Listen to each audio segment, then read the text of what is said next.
Ekspektasi bukan segalanya. Dan kita harus selalu belajar mengadjust ekspektasi dengan realita. Nah, ketika kita kenapa kita merasa kecewa? Kenapa kita merasa sakit hati dengan Tuhan? Karena kita nggak bisa terima realitanya itu. Oke, yang pertama karena kita nggak bisa terima realita. Yang kedua adalah karena kita telah membuat ekspektasi itu sebagai Tuhan kita. Kita sekarang sama bangsa Israel dulu nggak ada bedanya. Kita dulu bilang kan, mungkin bagi kita udah tahu ya rewardnya pasti ada. Oke, fokus kita itu ada di reward. Kenapa kita harus setia supaya masuk surga? Yeah. Kenapa? Kayak dulunya juga kan, kenapa mereka harus setia? Ya karena Tuhan pasti memberikan kemenangan. Artinya apa? Kita ekspektasi yang kita miliki itu dilandaskan pada kenyamanan yang akan kita nikmati.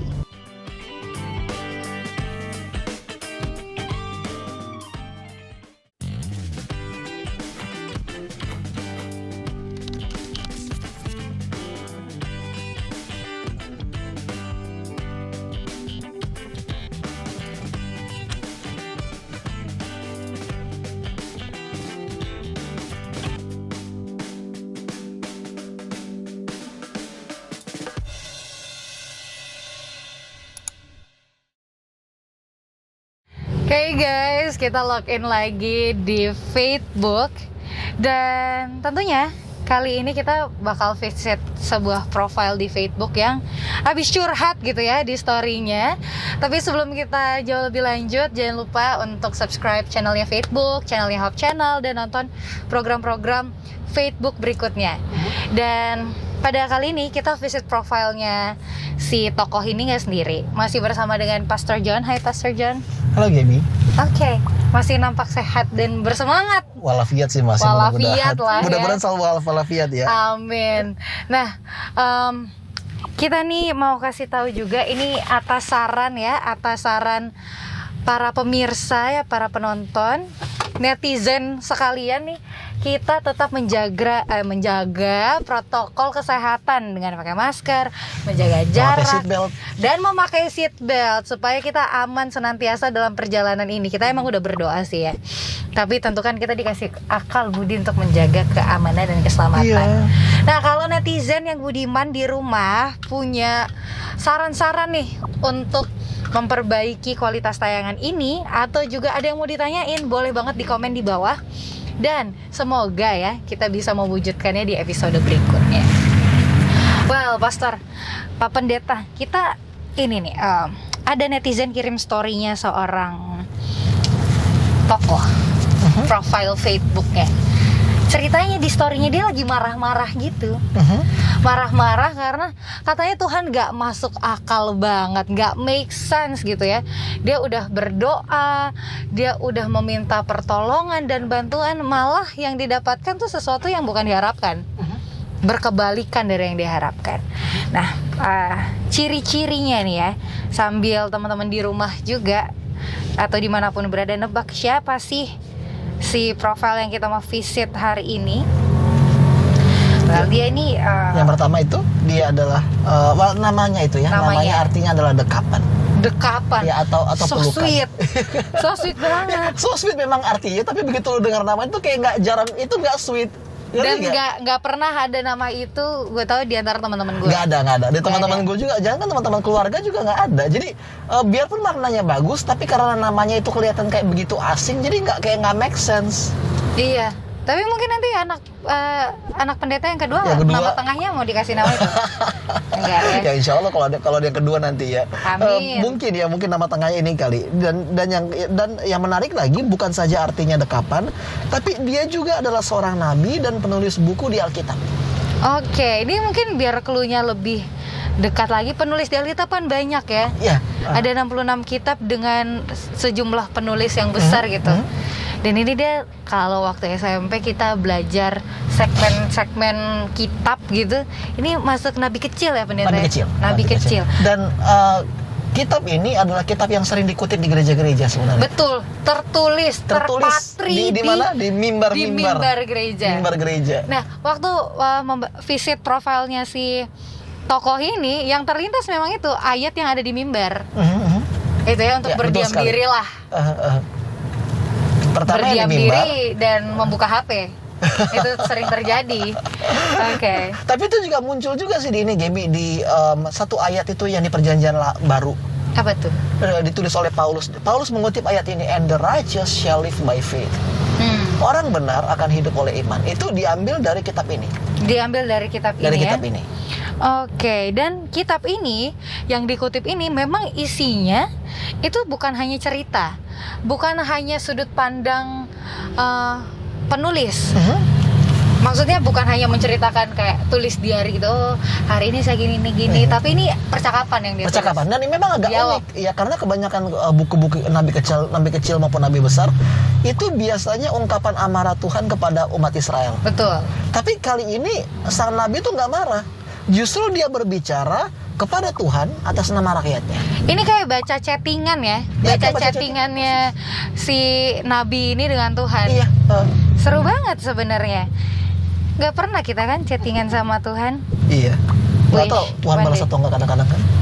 Nah balasnya tuh sekarang udah ada guidelines-nya ya, udah ada ininya yang terpatri gitu apa Di Alkitab. di Alkitab. Oke. Dan dia hidup bersama dengan seangkatannya itu, segenerasinya itu ada Nahum, ada Zefanya, ada Yeremia, dan kemungkinan dia juga musisi. Emang dia main? adalah seorang penyanyi. Oh dia penyanyi. Iya, penyanyi. Oke. Jadi dia kayak memang berbakat banget sih. Udah bukan saja nabi, tapi juga seorang penyanyi. Oke. Kita bakal visit profilnya lebih lanjut. Kita lihat status-statusnya dia di dalam, chattingannya nanti kita bacain bareng-bareng. Untuk itu teman-teman netizen Facebook, jangan kemana-mana, tetap sign in di Facebook.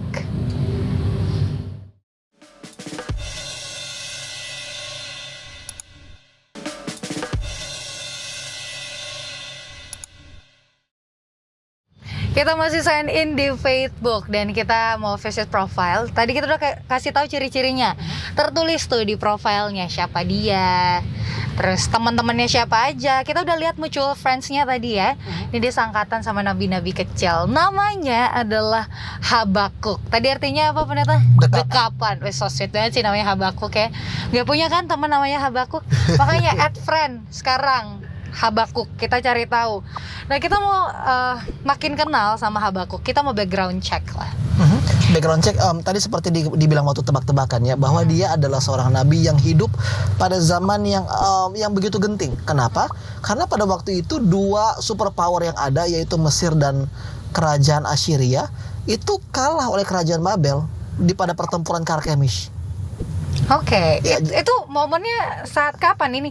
Ini kalau ada di timeline ini waktu bangsa Israel ada di mana sih? Ini pada waktu Raja Yoyakim itu menjadi raja di Israel, di Yehuda. Oke, jadi kerajaan kalau nggak salah kerajaan kan dulu kan superpower kan kerajaan Assyria kan, dan juga Mesir. Tapi kerajaan Babel bangkit, dan kedua kerajaan ini baik Assyria maupun juga Mesir Dikalahkan sama Babel. iya, mereka melihat Babel sebagai ancaman. Jadi mereka bersekutu dan menyerang, tapi akhirnya mereka berdua kalah. Jadi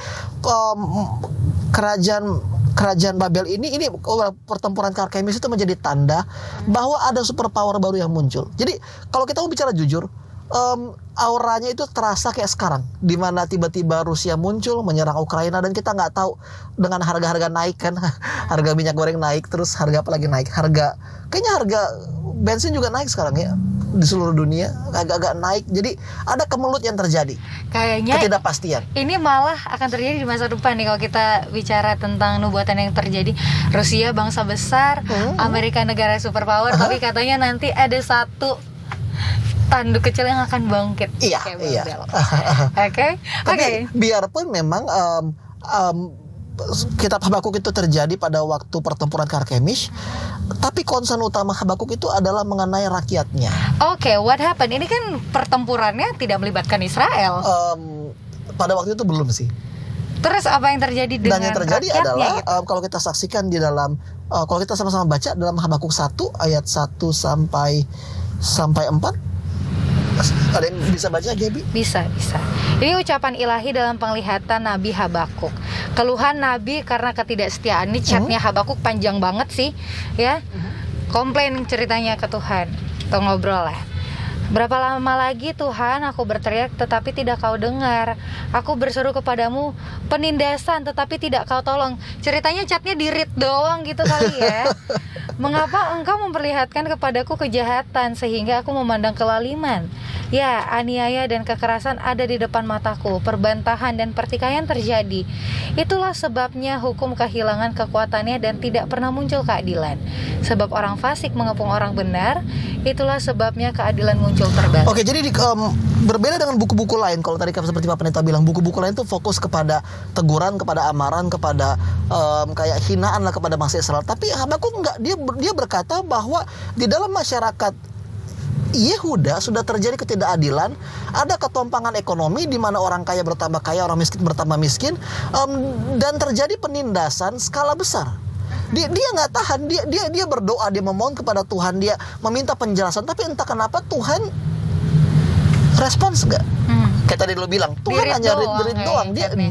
Tuhan nggak ada kasih respons apa-apa. Dan bahkan Habakuk berkata kepada Tuhan, berapa lama lagi Tuhan aku berteriak? Oke. Berapa lama lagi aku berseru kepadamu? Kemudian selanjutnya, aniaya dan kekerasan ada di depan mataku. Oke. Jadi seakan-akan Tuhan berkata kepada Habakuk berkata kepada Tuhan, Tuhan, kenapa kamu maksa aku untuk melihat semuanya? Oke, ini penglihatan ya Habakuk atau memang itu sudah terjadi di bangsa Israel? Itu terjadi di bangsa Mereka Israel. sudah ditindas pada saat itu. Penindasan yang dilakukan oleh umatnya sendiri. Orang kaya menindas orang miskin, orang yang beruntung menindas orang kurang beruntung, dan sistem perekonomian dan keagamaan yang hanya memihak kepada kaum-kaum oligarki. Oke, itu make sense banget dan relate banget sama keadaan sekarang, benar. Kita nggak ikut perang nih. Kita nggak ikut perang, tapi kita kena imbasnya di mana orang-orang yang udah susah ekonominya, kehidupannya kan bertambah sulit, gitu ya. So the question is, apa yang harus kita lakukan ketika kita melihat sepertinya Tuhan itu nggak berkuasa? Apa yang kita harus lakukan ketika kita melihat bagaimana tragedi terus-menerus terjadi tanpa intervensi Tuhan? Nah, Pak Pendeta kasih satu contoh deh supaya membuat semuanya lebih relatable. Kamu pernah dengar istilah bersiap? Bersiap. Pernah dengar? Ya, bersiap itu adalah salah satu aspek dalam sejarah bangsa Indonesia. Itu terjadi tahun 1945 sampai 1946. Seringkali ketika kita berbicara mengenai periode bersiap ini, kita menganggap bahwa ini adalah periode di mana orang-orang Indonesia bersiap untuk melawan penjajah. Kan Belanda mau kembali kan. Tapi kalau kita lihat ke dalam catatan sejarah, bersiap itu bukan saja mengenai persiapan Indonesia melawan penjajah, bukan. Tapi pembantaian massal terhadap orang-orang yang pro Belanda. Oke. Jadi termasuk, yang melakukan bangsanya sendiri. Bangsa juga. Indonesia sendiri. Termasuk orang-orang kulit putih, kaum ningrat, kaum bangsawan, para sultan yang ada di Deli Serdang dan Sumatera, itu semua dibantai, keluarga mereka dibunuh. Dan kematian mereka itu diburamkan dalam sejarah. Oke. Jadi pertanyaannya adalah di mana Tuhan ketika semuanya itu terjadi?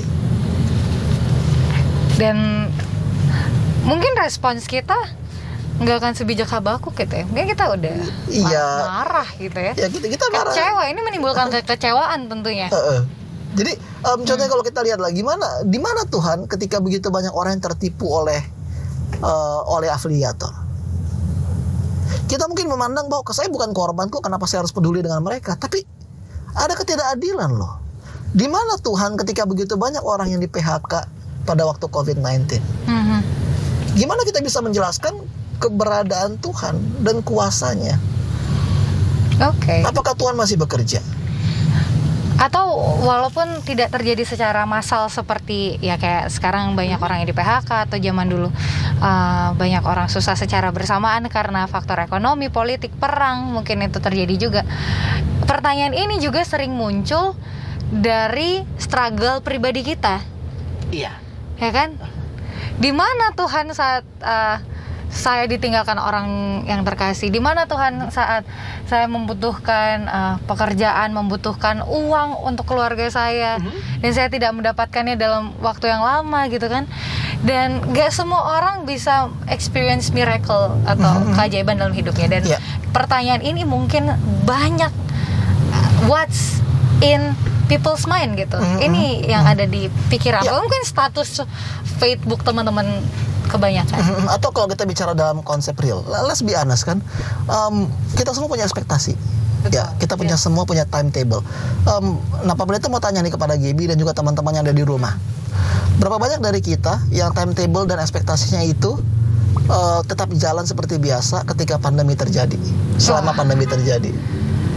Kalau di aku pribadi sih, waktu pandemi terjadi aku sedang melanjutkan studi S2 gitu ya, dan sudah waktunya tesis. Semua itu mundur gara-gara COVID. Dan tentunya itu menghambat mencari pekerjaan sambil tesis pun nggak bisa karena banyak yang nggak menerima pegawai kan, banyak yang nggak ada penerimaan, terus tesisnya mundur gara-gara nggak bisa ngambil data, dan itu juga berarti mengeluarkan uang lagi untuk bayar semester berikutnya. Ya udah, itu berarti udah salah satu inilah ya kejadian di mana timeline yang sudah aku rencanakan itu tidak berjalan. Itu tidak berjalan, dan memang kita akui bahwa semua hal ini terjadi dan kita kadang-kadang nggak tahu gimana menjelaskan, gimana cara kita menunjukkan Tuhan bekerja di dalam semua hal. Betul. Dan inilah kenapa Habakuk berkata, kenapa kamu nggak tolong? Kenapa kamu nggak dengar? Jadi akar utama di sini adalah ada beberapa hal nanti kayaknya Pak Pendeta harus bahas lagi nanti setelah kita ada break. Oke. Dan ini pertanyaan di awal cerita. Kita akan bahas ini sampai di akhir cerita. Untuk itu teman-teman tetap sign in di Facebook, jangan sign out dulu.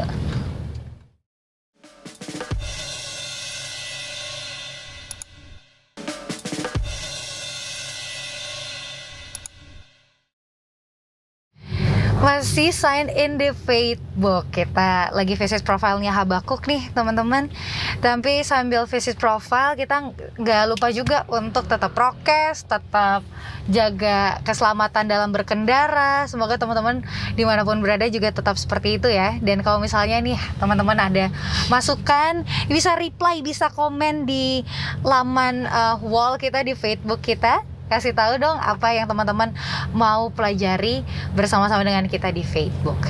Oke, kita masih background check dari ini nih, kejadian yang di statusnya Habakuk. Kan ngeluh ceritanya Habakuk ini. Separah apa sih pendeta? Di zaman Yehuda juga kan ini bukan kali pertama nih sebenarnya mereka ada di krisis ekonomi, pertentangan politik. Mereka sebelumnya juga di raja-raja sebelumnya sudah banyak mengalami perang, mengalami konflik politik, kondisi ekonomi yang gak menentu. Apa yang menjadikan kali ini berbeda, di zaman Habakuk ini berbeda? Kayaknya karena kali ini tuh semuanya memang udah sampai pada tingkat maksimalnya. Tadi perlu kita ingat ya bahwa ada persaingan superpower antara Mesir dan juga Babylon dan juga Assyria. Dan pemerintahan, para orang-orang pemerintahan di Yehuda itu terpecah menjadi dua, antara pro Mesir dan Assyria atau pro Babylon. Oh gitu. Tapi terlepas dari segalanya, seperti tadi gue bilang, oligarki itu bertambah kuat pada zaman itu, sehingga yang terjadi adalah kalau kita saksikan di dalam Habakuk 1:1-4, penindasan dan kelaliman itu pertama. Jadi di sini ada pairing dia, Habakuk ada pairing, penindasan dan kelaliman, kemudian aniaya dan kekerasan, perbantahan dan pertikaian. Artinya secara struktur ini memang sudah pada runtuh semuanya. Oke, ada penindasan dan juga kelaliman, aniaya dan kekerasan, dan perbantahan dan pertikaian. Kemanapun Habakuk memandang, tidak ada damai. Oke, dan ini terjadi bukan karena pihak luar, ini terjadi di internalnya bangsa Yehuda ya. Ya, jadi mereka nggak bisa hidup damai. Dan siapa yang Habakuk salahkan? Ya, dia salahkan. Ya, dia komplain Tuhan tidak mendengar pada saat itu. Kenapa dia komplain demikian? Perhatikan ayatnya. Itulah sebabnya hukum kehilangan kekuatannya dan tidak pernah muncul keadilan. Sebab orang fasik mengepung orang benar, itulah sebabnya keadilan muncul terbalik. Oke, ini relate sebenarnya di zaman sekarang ya. Kita nggak bisa salahkan pemerintah juga. Maksudnya pada saat ini kan ada raja, ada pemerintahan, tapi hukum itu seakan-akan tumpul ke atas. Iya. Oke. Ya kayak yang ada artis dilepas karena sopan dan sebagainya. Betul. Yang korupsi itu dihukum hanya berapa tahun. Yang maling maling coklat, maling kokoa cuma bertahun-tahun dihukum untuk penjara. Itu dia, betul. Tapi begitu orang kaya yang nabrak orang miskin, yang di Minta jalan tol damai. minta damai itu bisa. Tapi perhatikan, ada siapa yang Habakuk salahkan? Apakah raja? Apakah pemerintah? Atau siapa? Apakah orang-orang jahat? Enggak. Oke, yang dia salahkan tidak lain adalah Tuhan. Karena seakan-akan Tuhan diam gitu ya. Iya, karena dikatakan bahwa hukum kehilangan kekuatannya dan tidak pernah muncul keadilan sebab orang fasik mengepung orang benar. Artinya apa? Tuhan kalau benar-benar lu peduli sama kita, ya kamu itu harusnya hukum dong orang-orang fasik. Betul. Masa dibiarin walk free kayak gitu sih? Masa lu biarin mereka hidup senang-senang dan orang benar itu menderita? Jadi secara tidak langsung Habakuk mengatribusikan, dia membawa semua permasalahan kepada Tuhan, dan dia berkata, Tuhan, ini semua terjadi bukan karena memang orang-orangmu itu nakal, bukan, tapi karena kamu tidak pernah peduli dan tidak pernah mengambil inisiatif untuk campur tangan. Oke, ini kalau kekecewaannya terjadi pada kita yang imannya nggak besar, ini bisa apa ya, kayak what's the point of being faithful then? Iya. Untuk apa setia? Untuk apa jadi orang benar kita yang ditindas sama orang fasik? Gitu kan Iya. ceritanya. Ya, jadi itulah seruan Habakuk ya. Kalau memang kamu nggak ada intervensi, ya kalau gitu apa gunanya bagi saya untuk tetap beriman? Betul. Iya. Itu juga yang mungkin akan jadi what's in my mind Iya. gitu. Apa yang ada di pikiran kita. Dan kalau kita mau jujur ya, kadang-kadang jadi orang benar itu justru gimana ya? Banyak susahnya. Banyak susahnya. Ya, karena mereka harus turut, mereka harus taat kepada hukum Tuhan. Dan hukum Tuhan itu menjadi tembok yang memagari mereka. Tapi justru yang terjadi adalah kenapa orang-orang benar itu ditindas dan Tuhan membiarkan orang fasik ini untuk hidup makmur. Ini yang nggak bisa dimengerti oleh Habakuk. Oke, ini memang sering terjadi pertanyaan dan wonder-wonder ini di cerita awal. Karena kita nggak, kalau ini ada di hidup kita kan nggak bisa menebak akhir ceritanya seperti apa kan.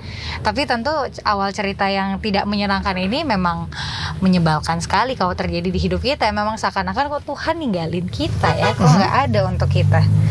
Oke. Dan uniknya adalah out of nowhere Tuhan jawab. Nah itu dia yang mau aku bahas nih. Ternyata nggak di-read doang kan. Iya. Setelah sekian lama Tuhan bales gitu. Tuhan berbicara. Tapi kalau kita baca chatnya ini bukan sesuatu yang menyenangkan. Mau coba baca? Boleh. Ada di Habakuk 1 ayat 5 sampai 11. Habakuk 1 ayat 5 sampai 11. Oke. Ini apa? Ibaratnya berantemnya kecil. Ya kan? Berantemnya kecil, mau minta perdamaian malah diputusin gitu. Mau rekonsiliasi ya. Iya, waduh. Ini kita Coba, baca deh apa ya. ininya? Apa solusi Tuhan? Lihatlah di antara bangsa-bangsa dan perhatikanlah. Jadilah heran dan tercengang-cengang. Sebab aku melakukan suatu pekerjaan dalam zamanmu yang tidak akan kamu percayai jika diceritakan. Sebab sesungguhnya akulah yang membangkitkan orang Kasdim, bangsa yang garang dan tangkas itu untuk melintasi lintang bujur bumi, untuk menduduki tempat kediaman yang bukan kepunyaan mereka. Bangsa itu dahsyat dan menakutkan, keadilannya dan keluhurannya berasal daripadanya sendiri. Kudanya lebih cepat daripada macan tutul dan lebih ganas daripada serigala pada waktu malam. Pasukan berkudanya datang menderap dan dari jauh mereka datang terbang seperti Raja Wali yang menyambar mangsa. Oke, Pak Pendeta sambung ya. Seluruh bangsa itu datang untuk melakukan kekerasan. Serbuan pasukan depannya seperti angin timur dan mereka mengumpulkan tawanan seperti banyaknya pasir. Raja-raja dicomookannya dan penguasa-penguasa menjadi tertawaannya. Ditertawakannya tiap tempat berkubu, ditimbunkannya tanah dan direbutnya tempat itu. Maka berlarilah mereka seperti angin dan bergerak terus. Demikianlah mereka bersalah dengan mendewakan kekuatannya. Jadi pertama Habakuk komplain, Tuhan kenapa lu gak peduli sama permasalahan yang ada di Yehuda? Oke, terus tiba-tiba Tuhan jawab, lu mau gue peduli? Oke, kamu mau supaya saya peduli? Oke, saya peduli. Ini solusinya, saya akan bangkitkan seorang bangsa bernama bangsa Babel dan dia akan menghancurkan semua yang ada di hadapannya. Well, that's quite a solution, right? Oke. Ini menarik, kenapa? Karena pertama, komplain Habakuk itu bersifat lokal. Ya kenapa? Itu kan cuma mengenai bangsanya saja. Betul. Tapi justru Tuhan pandangkan mata Habakuk dan melihat bahwa solusi yang diberikan Tuhan itu adalah solusi yang bersifat global. Dan kehancuran dibawa oleh bangsa Babel itu bukan saja kepada orang Yahudi, orang Yehuda, tapi juga kepada bangsa-bangsa dan raja-raja lainnya. Oke. Jadi kayak tadi kita ngomongin off cam ya, ada luka nih sedikit, minta disembuhin yang itu aja, sakit banget misalnya luka yang ada di situ, tapi Tuhan kayak jawab, ya udah biar lo nggak ngerasain luka yang ada di situ, gue potong aja sekalian tangan lo. Gitu nggak sih jadinya pendeta itu? Iya memang begitu akhirnya.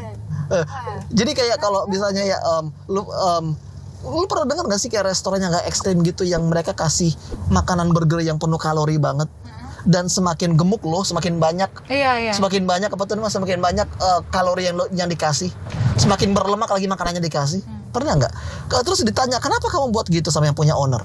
Oh, supaya saya mau mengajarkan pola makanan sehat kepada customer saya. Tapi dia tahu bahwa makanan yang disajikan itu nggak sehat, itu benar-benar full kalori, full lemak banget. Tapi justru dia kasih lebih makanan kepada orang-orang yang gemuk. Terus ketika dipush lagi kepada yang punya, kenapa kamu buat kayak gitu? Ya, supaya ketika mereka makan makanan saya, mereka akan makan terus dan mereka sakit, dan setelah itu mereka akan bertobat. Oke, tapi disakitin dulu jadinya. Disakitin dulu. Jadi itu solusi Tuhan. Oke. Kamu jadi Tuhan berkata kepada Habakuk, oke, kamu komplain tentang rakyat kamu kan? Kamu melihat ada ketidakadilan. Oke. Gua akan hancurkan semua sistemnya. Baik orang benar maupun orang-orang yang fasik, saya akan hancurkan semuanya. Supaya adil katanya. Itu gak make sense gak sih?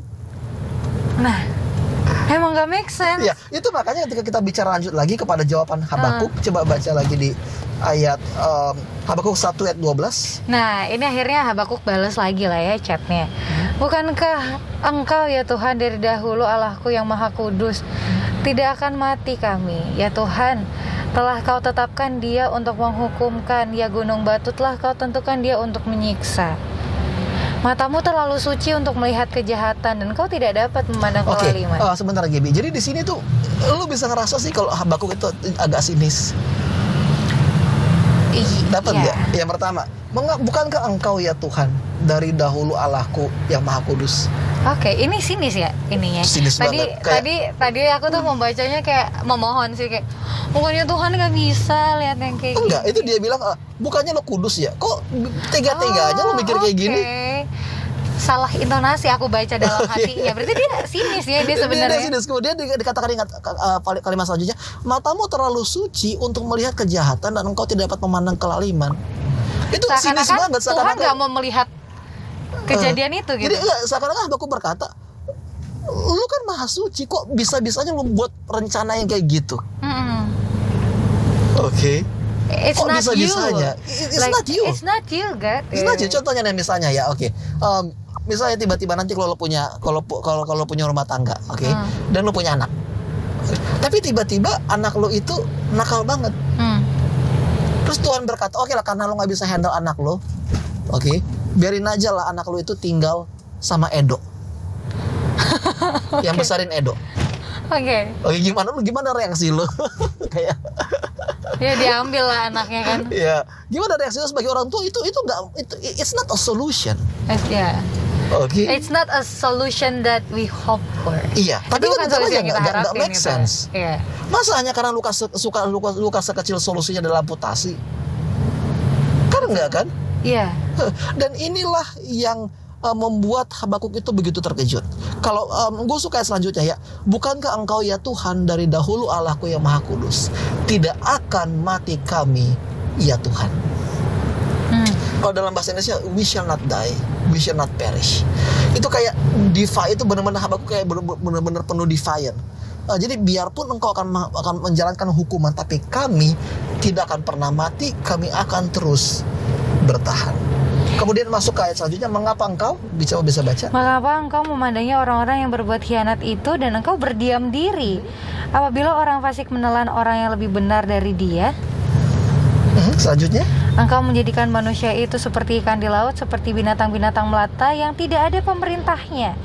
Semuanya mereka ditariknya ke atas dengan kail dan ditangkap dengan pukatnya dan dikumpulkan dengan payangnya. Itulah sebabnya ia bersukaria dan bersorak-sorai. Itulah gua ya gantian ya. Itulah sebabnya dipersembahkannya korban untuk pukatnya dan dibakarnya korban untuk payangnya. Sebab oleh karena alat-alat itu pendapatannya mewah dan rezekinya berlimpah-limpah. Sebab itukah ia selalu menghunus pedang-pedangnya dan membunuh bangsa-bangsa dengan tidak kenal belas kasihan. Jadi di sini Habakuk masuk kepada satu perumpamaan tentang seorang nelayan. Dan dia umpamakan semua bangsa itu seperti ikan di lautan. Dan nelayan ini melempar apa namanya kayak jaringnya dan menarik banyak ikan. Oke, kemudian dikatakan bahwa setelah kesuksesannya itu nelayan ini justru memberikan sesajen dan korban untuk pukatnya atau untuk dewa-dewinya. Jadi Habakuk berkata, kalau kamu memberikan kesuksesan kepada bangsa Babel, jangan harap mereka akan menyembah engkau seperti bangsa Yehuda.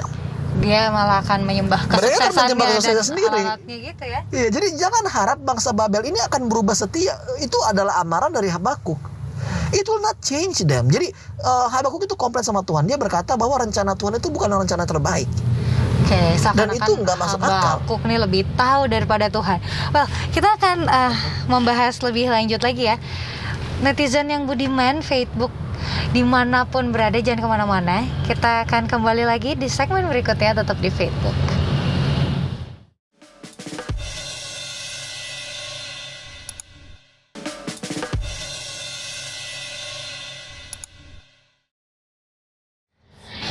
Kita masih visit profilnya Habakuk di Facebook. Dan tadi kita udah baca chatnya Habakuk dengan Tuhan ya. Setelah Habakuk memohon gitu ya, chat, Tuhan balas, ternyata balasannya bukan seperti yang Habakuk minta. Habakuk balas lagi, ternyata balasannya agak sinis juga. Iya, marah-marah sebenarnya. Marah-marah sebenarnya. Dan seakan-akan Habakuk lebih tahu mana yang baik. Iya, oke. Kayak seakan-akan skenario-nya nggak gini Tuhan, bagusnya kayak gini. Seakan-akan seperti itu. Ya, dan juga dia gitu. agak ngotot juga. Coba dia baca Habakuk 2 ayat 1 sampai ayat 1 aja. Habakuk 2 ayat 1. Aku mau berdiri di tempat pengintaianku dan berdiri tegak di menara. Aku mau meninjau dan menantikan apa yang akan difirmankannya kepadaku dan apa yang akan dijawabnya atas pengaduan. Oke, itu dia bilang ya. Ini menurut lo dia tensionnya gimana? Apakah beriman atau gimana menurut lo nadanya dia? Beriman tapi lebih ke ini ya. Kalau misalnya pelanggan restoran tuh tidak puas, kayak nadanya kayak gini, karena gue mau ketemu manajer lo. Lebih kayak gitu tuh. Ya gue mau lihat sih. Itu betul banget ya. Kan? Atau pernah nggak lu kayak punya teman sotoy, dia sok bisa, terus kemudian lu udah capek jelasin sama dia kalau idenya tuh nggak it will never work. Terus lo kayak udahlah, lo coba dia buat, gue pengen lihat. Kayak gitu banget. Kayak gitu nadanya tuh kira-kira. Mana sih? Bisa apa sih yang ada ide lebih bagus nggak lo? Ya, lebih kayak gitu sih sebenarnya. Kayak gitu itu kayak persis banget. Gitu emang intinya tuh, aku mau berdiri di tempat pengintaianku dan berdiri tegak di menara.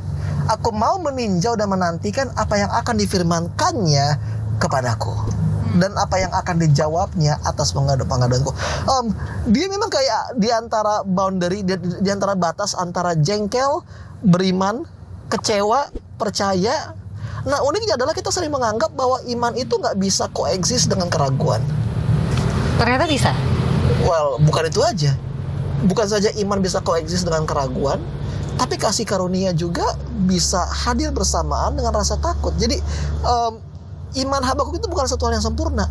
Ini adalah kayak mixture dari keraguan, beriman, dari kekecewaan, sakit hati, percaya, bahagia, itu campur jadi satu. Dia tahu bahwa dia itu marah sama Tuhan, tapi pada saat bersamaan dia nggak bisa meninggalkan Tuhan. Tuh. Itu makanya dia bilang, aku akan berdiri di atas menara. I want to see what you are about to do. Dia memang tahu bahwa Tuhan itu nggak mungkin melanggar janjinya, tapi rencana Tuhan itu terlalu kejam untuk diimplementasikan. Masa Tuhan bisa berbuat demikian? Oleh karena itu, ini yang membuat buku Habakuk itu begitu indah. Oke. Karena kadang-kadang kita tahu bahwa kita sebagai umat Tuhan sering masuk ke dalam tingkat kesotoyan Kristiani.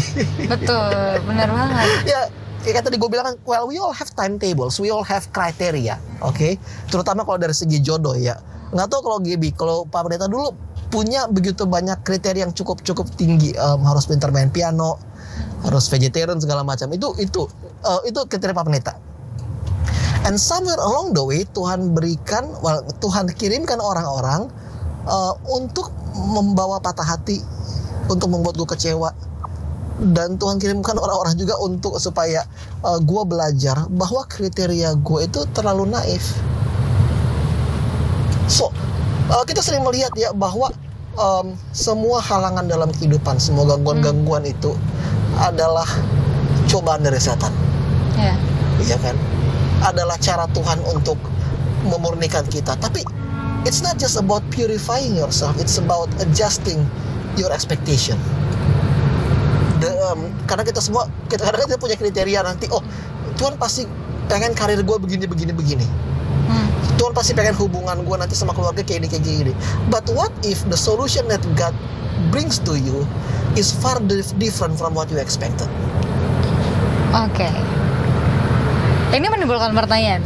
Iya. Sebenarnya salah nggak sih kita berekspektasi? Ini ada lagu Indonesia, bukan lagu rohani. Kita tuh sakit karena ekspektasi. Jadi salahkah berekspektasi? Ekspektasi itu pasti selalu ada. Yang salah itu bukan ekspektasi, tapi ketika lu menganggap bahwa ekspektasi adalah segalanya. Sedangkan itu adalah dua hal berbeda. Gimana kalau misalnya kita punya ekspektasi? Tentunya ekspektasi itu kan sebenarnya goals kan, aim kita gitu. Kita tanpa goals, tanpa aim, tanpa ekspektasi, kita nggak tahu harus melangkah kemana, right? Berarti yang perlu kita prepare adalah nggak semuanya berjalan sesuai dengan rencana kita, ekspektasi kita. Nah, coba deh kita lanjut lagi ke ayat 3. Ini luar biasa kalau kita berbicara mengenai ekspektasi, ayat 3 dan ayat 4. Sebab penglihatan itu masih menanti saatnya, tetapi ia bersegera menuju kesudahannya dengan tidak menipu apabila... ayat 2 dulu. Ayat 2. Lalu Tuhan menjawab aku, demikian. Tuliskanlah penglihatan itu dan ukirkanlah itu pada loh-loh supaya orang sambil lalu dapat membacanya. Sebab penglihatan itu masih menanti saatnya, tetapi ia bersegera menuju kesudahannya dengan tidak menipu. Apabila berlambat-lambat, nantikanlah itu, sebab itu sungguh-sungguh akan datang dan tidak akan bertangguh. Ini luar biasa banget. Kitab Habakuk itu yang membuat indahnya adalah karena kitab ini memang disuruh Tuhan kepada Habakuk. Dia berbicara mengenai nubuatan bahwa akan datang satu bangsa bernama bangsa Babel yang membawa kehancuran. Tapi kemudian Tuhan ketika Habakuk nggak terima, lu nggak percaya sama gue. Kemudian apa yang lo harus buat adalah tulis penglihatan itu, ukirlah pada loh agar semua orang tahu. Karena ketika nanti jadi kenyataan, you will know what is my plan. Yang selanjutnya adalah sebab penglihatan itu masih menanti saatnya, tetapi ia bersegera menuju kesudahannya dengan tidak menipu. Tapi yang ayat selanjutnya luar biasa indahnya. Apabila berlambat-lambat, nantikanlah itu. Artinya apa ya? Kadang-kadang rencana Tuhan itu mundur. Kita nggak pernah expect itu kan. Kita selalu menganggap bahwa rencana Tuhan itu selalu on time. Tapi justru Tuhan berkata kepada Habakuk, apabila berlambat-lambat, nantikanlah itu. Sebab itu sungguh-sungguh akan datang dan tidak akan bertangguh. Apa hubungannya dengan ekspektasi? Seperti tadi Pak Pendeta bilang ya, ekspektasi bukan segalanya. Dan kita harus selalu belajar mengadjust ekspektasi dengan realita. Nah, ketika kita kenapa kita merasa kecewa? Kenapa kita merasa sakit hati dengan Tuhan? Karena kita nggak bisa terima realitanya itu. Yang pertama karena kita nggak bisa terima realita. Yang kedua adalah karena kita telah membuat ekspektasi itu sebagai Tuhan kita. Right. Itu makanya Habakuk nggak terima. Itu makanya Habakuk nggak suka ketika dia dengar bahwa bangsanya itu akan dihancurkan oleh bangsa yang lebih kejam daripada bangsa Yehuda. Dia nggak bisa terima karena itu di luar worldview-nya dia, pola pikirnya dia. Masa bangsa kafir menghancurkan bangsa Tuhan? Nah, kalau kita lihat zaman sekarang tuh mungkin ya, karena kita tahu bahwa kedepannya umat-umat Tuhan akan dianiaya, tapi kita udah tahu rewardnya apa. Mungkin orang di zaman Yehuda dulu atau sebelumnya di zaman Israel, mereka sudah terbiasa dengan mereka nggak punya apa-apa, perang, karena ada Tuhan mereka menang. Mungkin mereka terbiasa dengan kemenangan yang ini kita udah dikenal nih menang gara-gara kuasa Tuhan. Masa sih kita umat Tuhan yang dikenal seperti itu bisa ditindas sama bangsa lain? Ya karena honestly speaking, kita sekarang sama bangsa Israel dulu nggak ada bedanya. Kayak tadi lo bilang kan, mungkin bagi kita udah tahu ya rewardnya pasti ada. Oke, fokus kita itu ada di reward. Kenapa kita harus setia supaya masuk surga? Kenapa kayak dulunya juga kan, kenapa mereka harus setia? Ya karena Tuhan pasti memberikan kemenangan. Artinya apa? Kita ekspektasi yang kita miliki itu dilandaskan pada kenyamanan yang akan kita nikmati. Rewardnya. Tapi ketika Tuhan menyampaikan wahyu bahwa bangsa Babel akan menyerang mereka, ekspektasi kenyamanan itu tidak ada dalam pandangan Habakuk. Kenapa? Karena Tuhan nggak menjelaskan loh bahwa nantinya dari bangsa yang hancur ini akan datang seorang Mesias. Tuhan belum menjelaskan. Belum sampai akhir cerita. Dan hanya nubuatan inilah yang diberikan Tuhan kepada Habakuk. Jadi kita harus sadari bahwa semua teologi kita, semua ekspektasi kita itu dilandaskan pada pengertian mengenai rasa nyaman. Iya kan? Kenapa kita punya ekspektasi? Kenapa kita punya mimpi dan cita-cita? Karena kita ingin merasa nyaman. Betul sih. Ya kan, kenapa lo pengen naik gaji? Kenapa lebih sejahtera gitu. Lebih sejahtera. Kenapa kita punya cita-cita untuk menikah, untuk punya keluarga? Kenapa? Well, it's about perasaan nyaman. Ya tapi siapa yang nggak merencanakan itu? Atau siapa yang merencanakan rasa tidak nyaman kan? Iya, tapi itulah yang membuat kisah Habakuk itu begitu relevan. Kalau kita masuk lagi kepada ayat 4, kita sampai pada klimaksnya. Ayat 4. Sesungguhnya orang yang membusungkan dada tidak lurus hatinya, tetapi orang yang benar itu akan hidup oleh percayanya. Itu luar biasa. Nah, kita sering fokusnya kepada bahwa orang yang benar itu hidup oleh percayanya. Tapi kita lupa yang pertama, orang yang membusungkan dada tidak lurus hatinya, tetapi orang benar itu hidup oleh percayanya. Nah, ini kalimat yang sangat-sangat revolusioner dan mind blowing. Kenapa?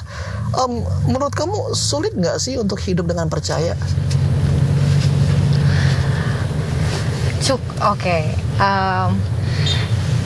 Kalau sekarang mungkin 50-50 Pendeta. Karena kita udah pernah experience bahwa kita pernah ada di masa ini dan Tuhan tolong akhirnya. Tapi keraguan tuh selalu ada. Iya. Tuh, ya, what if God never helps anyone? Iya, gimana kalau akhirnya nggak sama kayak yang lalu gitu.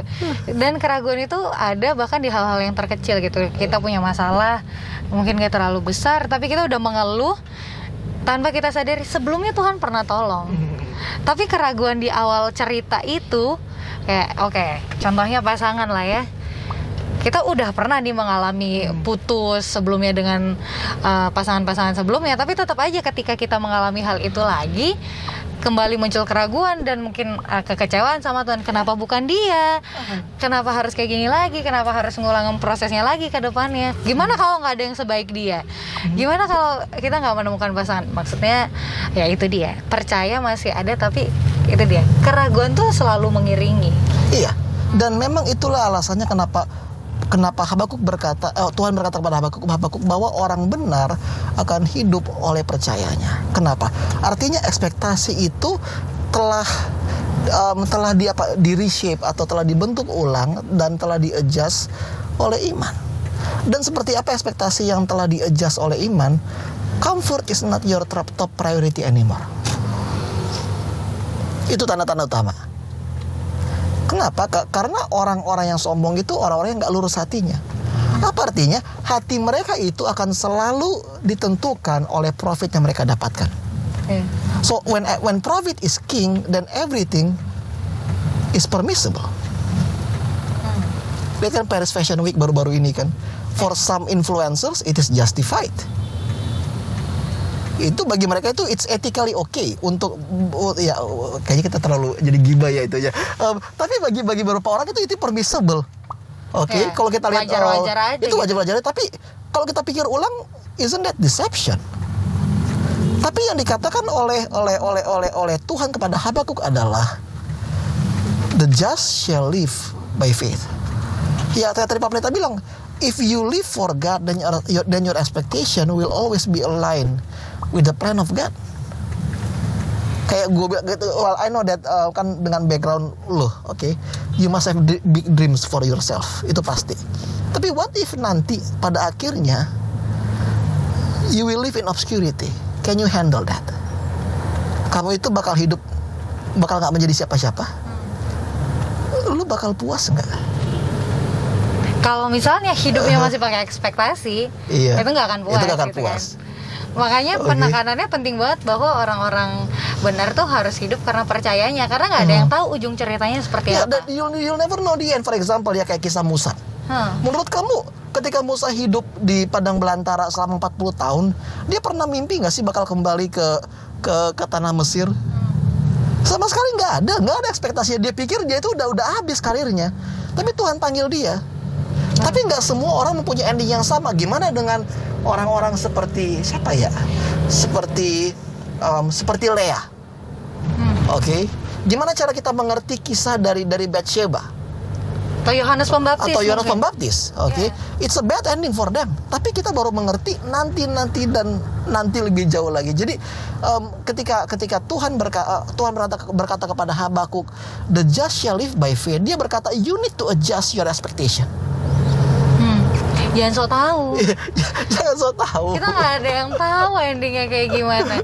Makanya harus hidupnya pakai iman. Iya. Oke, dan itulah makanya ketika kita masuk ke dalam pasal 3, kita tiba di klimaks yang sungguh luar biasa dari kitab Habakuk.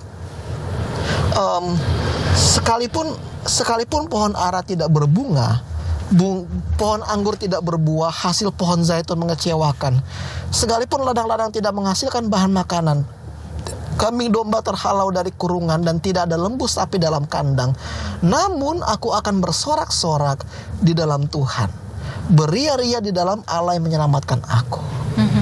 Oke, Allah Tuhanku itu kekuatanku. Ia membuat kakiku seperti kaki rusa. Ia membiarkan aku berjejak di bukit-bukitku. Itu luar biasa banget. Nah, pertanyaan adalah bagaimana kita adjust ekspektasi kita? Jawabannya sederhana. Learn to praise. Learn to praise. Ya, itu yang pertama. Yang kedua adalah learn to adore. Yang itu, dan kedua hal ini belajar untuk memuji dan juga belajar untuk memuja Tuhan. Dalam keadaan apapun. Di dalam keadaan apapun. Hanya dengan itulah kita bisa align pandangan kita dengan Tuhan. Comfort is not God's priority. It's your spiritual growth that is God's priority. Ya. Jadi bukan kenyamanan, bukan kebahagiaan lo. Ya, I know that God wants you to be happy, but then tapi itu bukanlah prioritas Tuhan.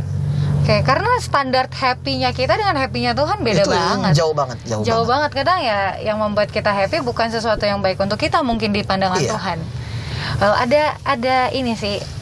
Ada satu buku kesukaan aku, Step to Christ, Kebahagiaan Sejati. Ini kan berbicara tentang doa.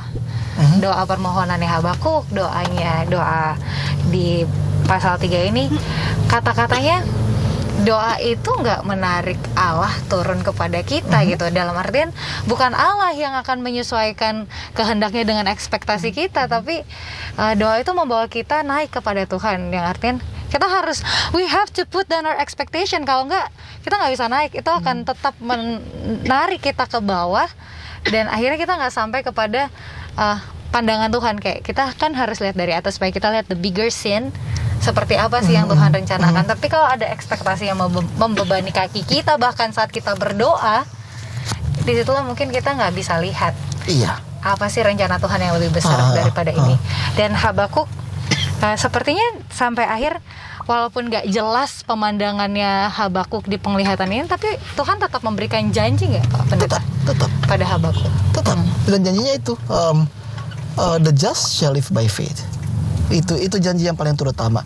Ya, untuk teman-teman semua pemirsa dan juga untuk Gaby, your career may not be as how do you call it, as bountiful as you want it to be. Mungkin ada coworkers yang lebih pintar menjilat, coworkers yang lebih pintar dengan cara-cara duniawi, punya income lebih gede, and it's normal. Jadi kita jangan melihat mereka dengan rasa cemburu, jangan. Kita nggak bisa, gimana ya? We need to understand that we live in an imperfect world. Dan satu-satunya hal yang kita bisa buat adalah belajar untuk memuji Tuhan di tengah-tengah semua pergumulan kita. Karena rencana Tuhan itu hanya bisa dilihat dari pola pandang yang lebih luas lagi. So if you feel that your life is incomplete, lihat kehidupan teman-teman dari mata surgawi. Itu sih yang paling penting. Lihat dari pandangan surgawi. Oke, ini pelajaran yang menarik banget yang kita pelajari dari profilnya Habakuk. Nggak pernah punya apa ya? Tadinya jarang banget kita visit profilnya si Habakuk ini ya. Oke, jarang lihat statusnya, apalagi chattingannya. Tapi ternyata isi profil Facebooknya Habakuk sangat menarik. Terima kasih Pendeta udah sharing-sharing. Dan Pendeta mungkin di akhir sesi ini kita boleh berdoa sama-sama ya. Kita berdoa. Bapa di surga, terima kasih atas pelajaran yang begitu indah dari kehidupan Habakuk. Bantulah kami untuk menyerahkan diri kami sepenuhnya ke tangan-Mu dan mengadjust ekspektasi dan juga keinginan-keinginan duniawi kami dengan rencana surgawi. Dimuliakanlah Engkau. Dalam nama Yesus kami berdoa. Amin. Amin. Sekali lagi terima kasih Pendeta sudah sharing sama kita di sini. Kita background check profilnya Habakuk dan segala status dan chattingannya. Teman-teman netizen yang budiman, di episode berikutnya kita akan visit profil siapa lagi? Teman-teman boleh kasih tahu juga di komen. Dan terus saksikan episode-episode Facebook berikutnya. Pastor John, Gaby, sign out dari Facebook.